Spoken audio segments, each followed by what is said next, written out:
Bonjour à tous, Besham Hashem Naaseh Venatzliar, cette semaine, Parashat Ki Tetse, secours dédié à la Rifouah Shelemat Bachodaya Bat Shoshana Lora, Keren Dvora Badrivka Selma, et tous les malades d'Israël, et Leilou Nishmat, David Gabriel Ben Suzanne Mazal, Batsheva Bat Sultana, et Yamna Batito. Parashat cette semaine, c'est la parashat de Ki Tetse la Milchama Aloivecha. Quand tu vas aller en guerre contre tes ennemis, Oivecha, tes ennemis, il y en a plusieurs. Cette paracha va parler justement des lois relatives à la guerre, de retour de guerre, des lois relatives au butin, comment ça va se passer, les hommes auront le droit d'épouser s'ils gagnent des guerres, etc. On va parler du guet également.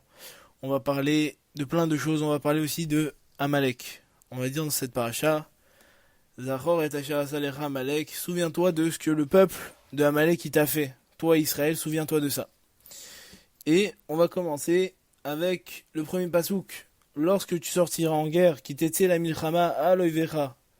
C'est un passage très connu parce que finalement, quand on traduit littéralement, on dit aloivecha quand tu vas sortir en guerre, aloivecha sur ton ennemi. Ça sous-entend quoi? Que tu as le dessus. À Kadosh Baruch Hu, il faut savoir une chose, c'est que Hachem, il aime profondément le peuple d'Israël. Et si le peuple d'Israël jusqu'à aujourd'hui, il en est où il en est, c'est pas seulement grâce à son armée, c'est seulement parce que Hachem, il fait la guerre pour le peuple d'Israël. Bien sûr, on a une Ishtadlout, bien sûr, on combat, mais bien sûr qu'il y a la main d'Hachem derrière tout ça, parce que un petit pays comme Eretz Israël, comment il a pu survivre s'il n'y avait pas la main d'Hachem aujourd'hui, alors qu'il est entouré, comme on dit, de 70 loups. C'est un agneau qui est entouré de 70 loups, 70 nations, qui peuvent l'exterminer à tout moment, mais Baruch Hachem, dès que il y a la Emouna, dès que on est un peuple uni, et même quand on n'est pas uni, Hachem il est avec nous. Ce qu'il faut savoir ici, c'est que la semaine dernière, on a dit, Rabbi Nachman de Breslev, il a dit comme ça, qui t'etse la milchama aloivecha. Il te dit déjà la semaine dernière, il te dit, si t'as peur d'aller à la guerre, va pas à la guerre. Si t'as peur d'aller en guerre contre ton Yetzirara, va pas. Va pas en guerre, va pas à la guerre. Si t'as peur de lui, il va te manger. Il va te bouffer, ton Yetzirara, il va te manger. Si t'as peur de l'affronter, il va te manger.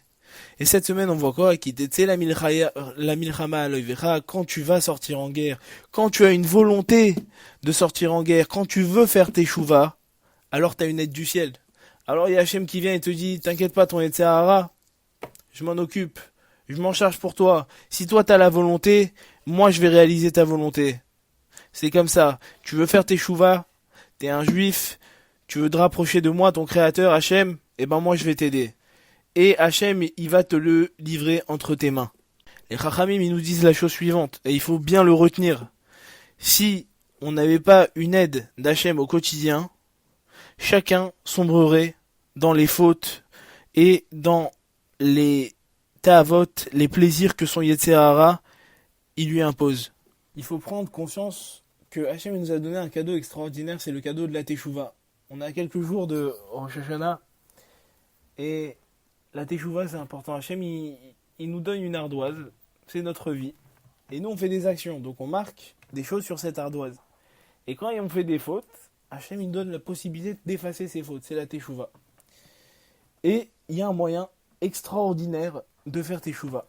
Il y a écrit comme ça dans la Torah, qu'un homme qui change ses midot, qu'un homme il change ses traits de caractère, ses défauts, ses mauvais traits de caractère. Un mec c'était un voleur, et il fait Teshuvah, et il vole plus, il dit aujourd'hui je suis un autre homme, je ne vole plus, on lui efface toutes ses fautes. Pourquoi? Parce que c'est une nouvelle personne, tout simplement.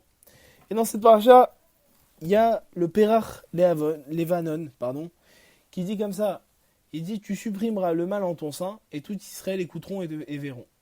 Et il dit comme ça, si un homme supprime le mal en son sein, c'est-à-dire à l'intérieur de lui, et qu'il travaille pour corriger toutes ses mauvaises tendances, alors cela se répercutera sur son entourage.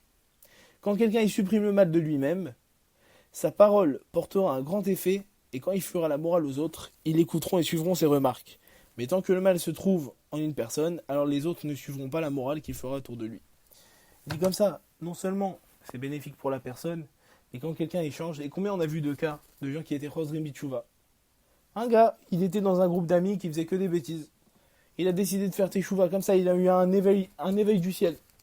Il a commencé à faire Shabbat, il a commencé à manger kasher, etc. Et tous ses copains ils l'ont suivi, Baruch Hashem, Ils étaient avec des goyotes et ils se sont mariés avec des filles juives, etc. Il faut prendre conscience que chaque action, même individuelle, elle compte pour le collectif. C'est ça le Ham Israël. Et d'ailleurs, on va finir avec ça. C'est qu'on va parler dans cette paracha de Amalek. Amalek, on le compare à la mouche, le Yetzer Hara. Pourquoi? Chafetz Chaim, il donne un exemple. Il dit la mouche, elle vient, elle te dérange. Si tu la tues pas, elle revient. Elle vient, elle revient. Même tu l'as chassée une fois, deux fois, mais quoi qu'il arrive, elle revient. Et te dit une chose encore plus intéressante. Il te dit la mouche, c'est quoi sa particularité? Elle vient se poser où? Sur les plaies ouvertes. Alors je ne sais pas s'il y en a qui ont déjà fait l'expérience, mais il suffit que tu aies gratté une piqûre de moustique, ça soit un petit peu ouvert. Il y a du soleil, la mouche elle va se poser sur la piqûre de moustique, là où il y a la blessure, là où c'est ouvert. Pourquoi? Parce que le Yetzer Hara il se pose sur les blessures. Parce que le Yetzer Hara, sa stratégie c'est quoi? Je me pose là où tu as un point faible et j'appuie. Et ça c'est Amalek. Et il est écrit comme ça dans la paracha. Souviens-toi de ce que t'as fait à Amalek. Mais c'est très bizarre. Le Rabbi Bounam de Psicha, il soulève une question extraordinaire. Il dit, mais attends, c'est à tout le peuple d'Israël qu'il a fait du mal à Amalek. Et c'est bizarre, on aurait dû dire, souvenez-vous de ce que vous a fait Amalek. Souvenez-vous. C'est bizarre. Alors il dit comme ça, Amalek il a une particularité, il est très très fort, il est très intelligent. Il refroidit ceux qui sont chauds. Il y en a un, il dit, je vais faire teshuva, je vais arrêter de manger McDonald's. Et qu'est-ce qu'il va faire Amalek? Il va dire, attends, je vais faire en sorte qu'il passe devant un McDonald's et il va être attiré, il va replonger. Ça, c'est Amalek. Il te refroidit. Ça veut dire qu'avant ton McDo, il était à 5 euros. Bidou, quand t'as dit ça, quand t'as dit, je vais faire teshuva sur McDonald's, il fait passer le truc à 3 euros. Ça, c'est Amalek. Et après, tu commences à réfléchir. T'étais chaud pour faire teshuva, mais il t'a refroidi. Mais bien plus que ça, Amalek, sa particularité, c'est justement le souviens-toi. Il parle à des cas isolés. C'est quoi des cas isolés? Il dit à Amalek, qui il frappe en premier? Il frappe les juifs qui s'excluent du peuple juif. Il frappe des gens qui s'excluent de la communauté. Il se met sur le côté. Il attaquait, comme ça on dit, les gens qui étaient rejetés des nuées de gloire. Pourquoi? Parce que Amalek, il a de la force, mais il ne peut pas endommager les gens qui sont unis avec le peuple juif. Il peut pas, il n'est pas assez fort pour attaquer des gens qui sont soudés entre eux. Alors il va prendre des gens qui s'excluent du peuple juif pour les attaquer. Et là, elle est là la leçon. Si on veut combattre le Yetzer Hara, si on veut combattre Amalek, alors il faut être unis. Chacun, il doit penser à ses actions pour les autres. Et pour ceux qui veulent faire teshuva et qui trouvent que c'est dur, n'hésitez pas à appeler Hachem, il est là, il vous attend. Rav Arush, il a dit cette semaine, est-ce que vous pensez qu'il faut prendre rendez-vous avec le secrétaire de Dieu? Il a dit non. Pourquoi? Parce qu'Hachem il est tout le temps disponible, il n'a pas besoin de secrétaire. Tu l'appelles, il répond. Il cherche juste un truc, Hachem. Il attend juste une chose, c'est que tu l'appelles. T'as un problème, tu l'appelles.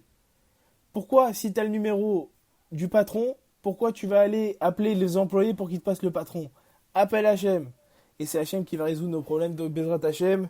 Je vous souhaite à tous un Shabbat Shalom et qu'on puisse amener Bezrat Hachem avec l'aide de Dieu, ma chère, très prochainement. Amen.